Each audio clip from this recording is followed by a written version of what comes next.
역대하 16장 1절 14절까지고요. 1절 읽겠습니다.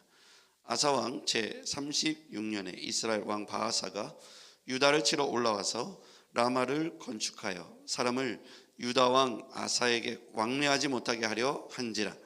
아사가 여호와의 전 곡간과 왕궁 곡간에 은금을 내어다가 다메섹에 사는 아람 왕 베나다에게 보내며 이르되, 내 아버지와 당신의 아버지 사이와 같이 나와 당신 사이에 약조하자. 내가 당신에게 은금을 보내노니 와서 이스라엘 왕 바하사와 세운 약조를 깨뜨려 그가 나를 떠나게 하라 하매, 베나다시 아사 왕의 말을 듣고 그의 군대 지휘관들을 보내어 이스라엘 성읍들을 치되 이온과 단과 아벨마임과 납달리의 모든 국고성을 쳤더니 바하사가 듣고 라마 건축하는 일을 포기하고 그 공사를 그친지라.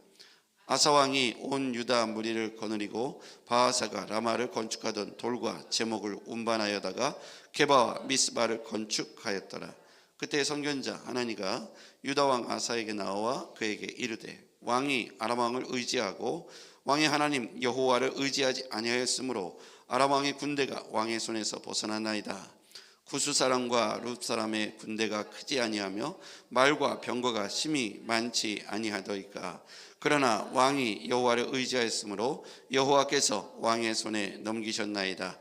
여호와의 눈은 온 땅을 두루 감찰하사 전심으로 자기에게 향하는 자들을 위하여 능력을 베푸시나니 이 일은 왕이 망령되이 행하였은즉 이후부터는 왕에게 전쟁이 있으리이다 하매, 아사가 노하여 선견자를 옥에 가두었으니 이는 그의 말에 크게 노하였음이며, 그때 아사가 또 백성 중에서 몇 사람을 학대하였더라.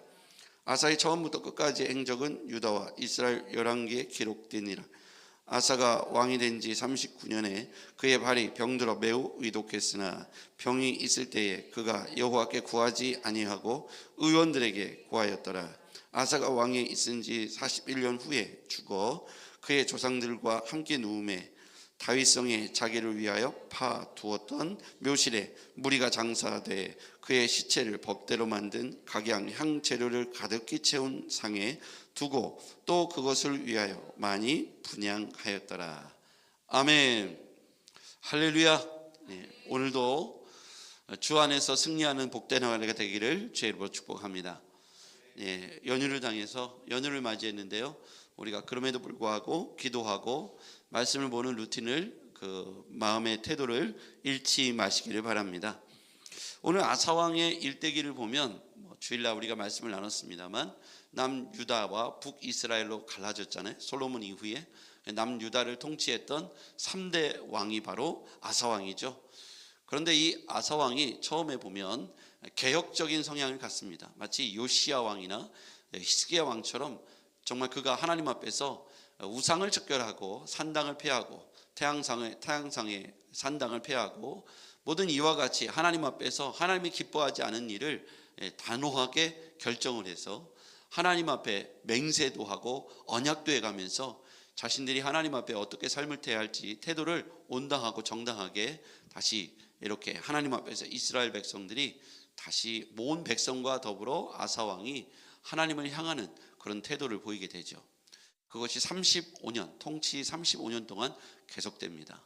그런데 36년째 구스왕 이후에 침략이 있었죠. 바로 북이스라엘이, 오늘 성경에 보니까 그 이야기가 나옵니다. 1절 한번 보겠습니다.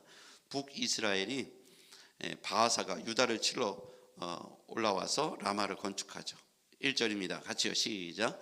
아사왕 제36년에 이스라엘 왕 바하사가 유다를 치러 올라와서 라마를 건축하여 사람을 유다 왕 아사에게 왕래하지 못하게 하려 한지라.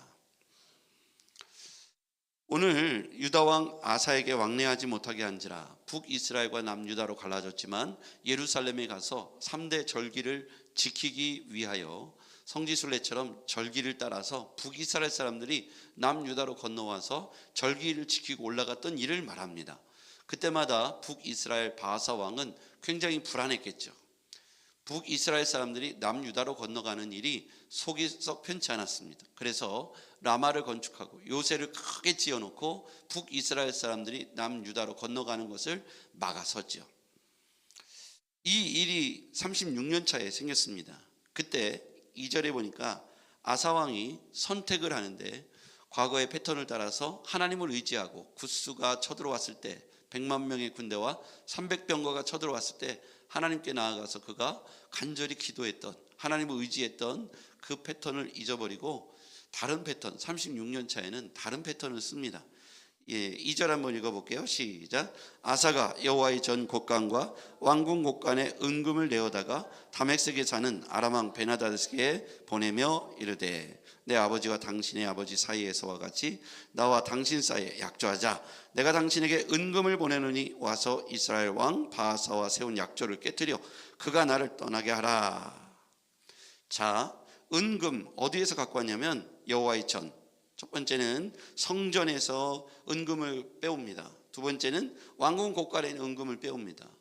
한번 생각해 볼까요? 이 성전에 있는 은금과 왕궁 곳간에 있는 은금은 누가 주신 겁니까? 하나님이 베푸신 은혜이지요. 하나님 베푸신 은혜로 하나님께 나아가지 않고 아람 왕 베나다에게 그의 군사력을 통해서 북이스라엘 왕 바하사를 무찔러 주기를 기대했던 거예요. 여기서 중요한 것은 뭐냐면 누가 인생의 주인인가, 주권자인가. 우리의 인생에 은금이 있었다면 이 은금의 용도와 목적은 무엇일까? 여러분, 하나님께서 우리에게 축복해 주셨다면 그 축복의 이유는 무엇일까요? 은과 금의 이유는 무엇일까요? 하나님의 능력은 은금에 있지 않습니다. 하나님의 능력은 은금에 있지 않습니다. 왜냐하면 하나님은 은금을 지배하신 분이고 통치하시는 분이시지 은금을 좋아하시는 분이 아닙니다. 하나님이 구하고 필요한 자들에게 하나님께서 은금을 주십니다. 그러나 이 은금의 용도는 하나님을 높이고 찬양하고 주의 나라와 영광을 위하여 쓰임받을 때 이 은금이 값어치가 있는 것이죠.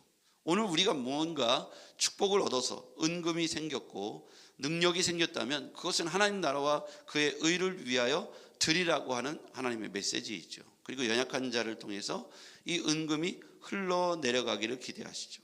우리의 인생은 하나님의 축복의 통로가 되기를 기대하십니다. 여러분, 이 은금이 아람 왕 베나다에게 흘러가는 것은 축복의 통로가 아닌 것이죠.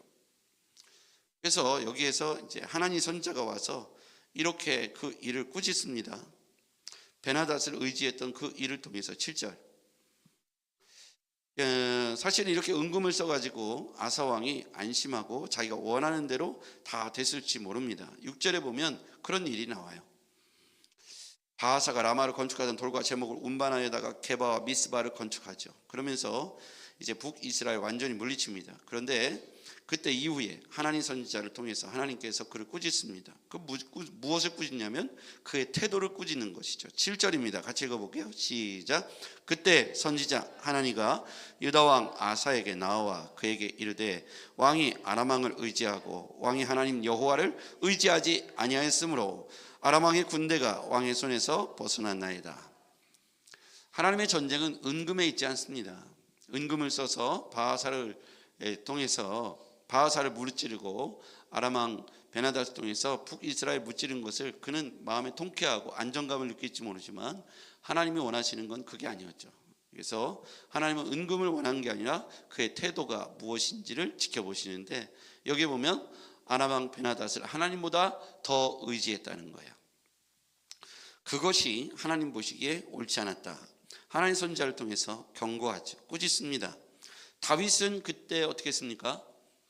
다윗은 하나님 앞에 회개하죠. 그가 얼마나 범죄가 큰지 하나님 앞에 선지자의 꾸짖음을 통해서 그가 엎드려 회개하지 않습니까? 그런데 이 아사 왕은 그 순간에 회개하지 않죠. 자, 8절도 읽어볼게요. 시작. 구스 사람과 룹 사람의 군대가 크지 아니하며 말과 병거가 심히 많지 아니하더이까. 그러나 왕이 여호와를 의지하였으므로 여호와께서 왕의 손에 넘기셨나이다. 구스 사람과 룹 사람은 군대가 크지 않아서 이겼습니까? 그때는 막 100만 명, 300병거가 있었죠.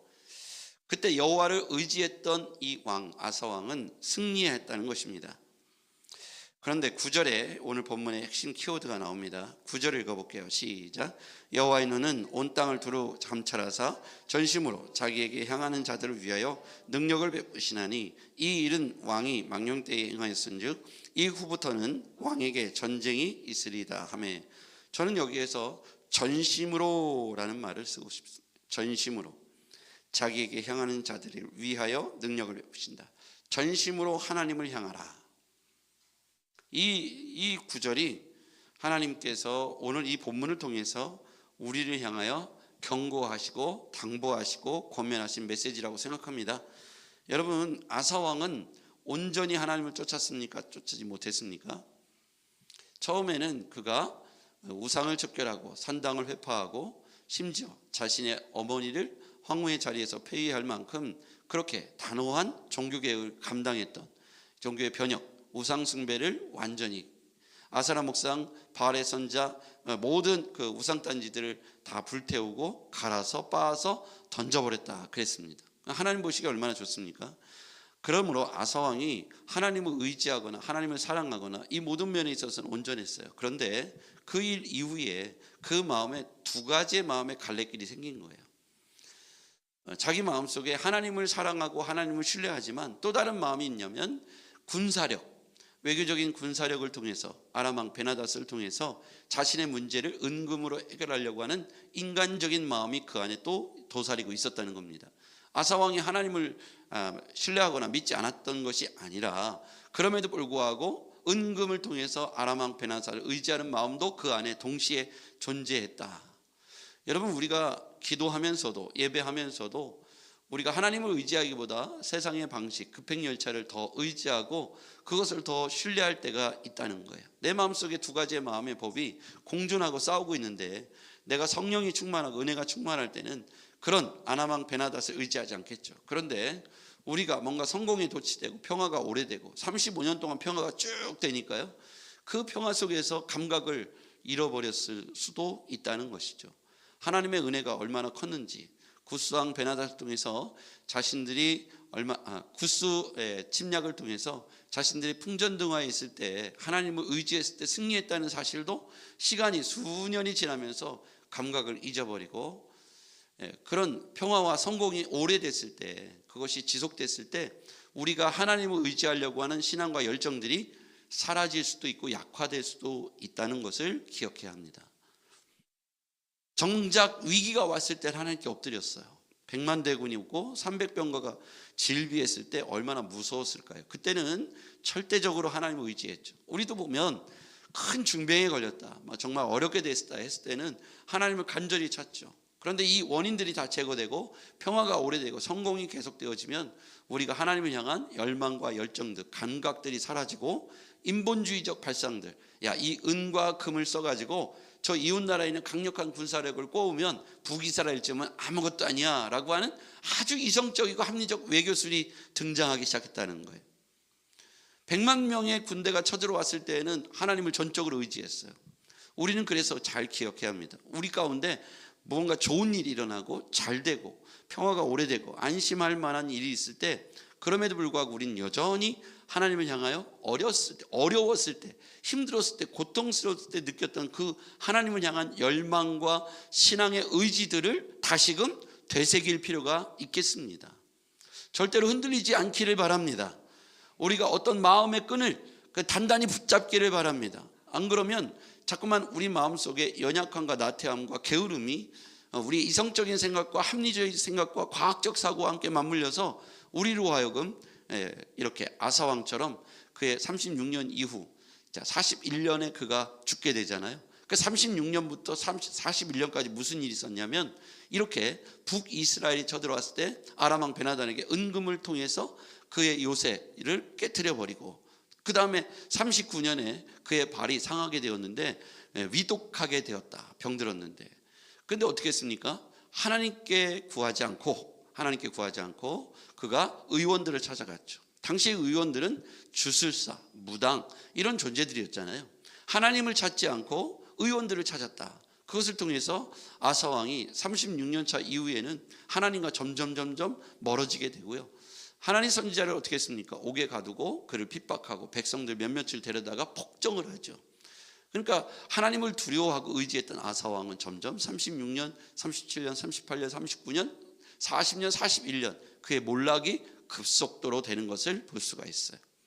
아사 왕은 하나님께 꽤 괜찮은 왕이었어요. 이스라엘 역대사에서 보면 이와 같이 요시야 왕이나 히스기야 왕처럼 굉장히 하나님 앞에서 우상 숭배를 척결했고 어머니마저 폐위시킬 만큼 결연하고 단호하며 또 백성들을 향하여 언약과 맹세를 시키면서 우상을 섬기는 자들 마땅히 죽어 마땅하다 이렇게 선언할 만큼 그는 결연한 단행하고 결단을 했던 유다의 특별한 왕이었어요. 그런데 그 5, 6년 동안 그는 하나님과 점점 멀어지더니 급속도로 그의 멸망의 끝이 39년에는 위독하게 되었는데도 불구하고 마지막 기회를 잃어버렸어요. 하나님께 돌아갈 수 있는 마지막 기회, 여호와께 구하고 찾을 수 있는 마지막 기회. 지금 여러분은 어느 시점에 있습니까? 아사 왕의 초기에 있나요? 중기에 있나요? 말미에 있나요? 우리가 우리의 삶을 비교해보고 돌아봐야 돼요. 그래서 우리가 하나님 앞에 지금 축복의 때, 평안의 때, 응답의 때를 누리고 있다면 더욱 하나님과 가까워지기 위하여 경건에 힘쓰시고 여러분의 삶을 돌아보시고 혹시라도 여러분 마음속에 인본주의나 세상의 세속주의나 합리주의가 들어와서 여러분과 하나님 사이를 갈라놓고 있지 않은지 점검해 보시기를 바랍니다. 여러분의 삶을 점검해 보세요. 여러분, 은금이 문제가 아닙니다. 근데 우리는 이 은금으로 뭔가를 해결하려고 하는 순간부터 우리가 하나님과 멀어질 수 있다는 거 기억하길 바랍니다. 우리의 순간에 하나님과 가까워졌던 순간은 은금 때문에 가까워진 게 아닙니다. 그렇죠?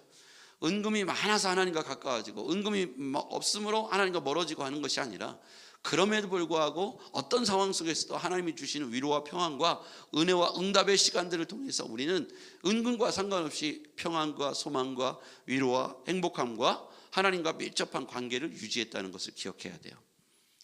자, 여러분과 하나님 사이에 지금 어떤 위치에 있습니까? 가까우십니까? 멀어지셨습니까? 아니면 정말 점점점 가까우십니까? 점점점 멀어오고 계십니까? 오늘 아사왕의 41년의 통치 일대기를 보면서 우리의 지점을 체크하시고 지금 우리에게 부족한 것이 무엇인지 훈련을 받으시고 다시 하나님 앞에 점검하시고 다시 처음의 마음으로 가까워지시기를 주의 이름으로 축복합니다. 기도하겠습니다. 전능하신 아버지 하나님 감사합니다. 우리가 현재 하나님과 어떤 거리에 있는지 아사왕의 일대기 41년을 보면서 우리의 신앙을 점검하게 도와주시옵소서. 인본주의와 세속주의가 은금이 우리와 하나님 사이를 갈라놓는 어리석은 시간이 되지 않도록 하나님 우리를 지켜주시옵소서. 예수님의 이름으로 기도하옵나이다. 아멘.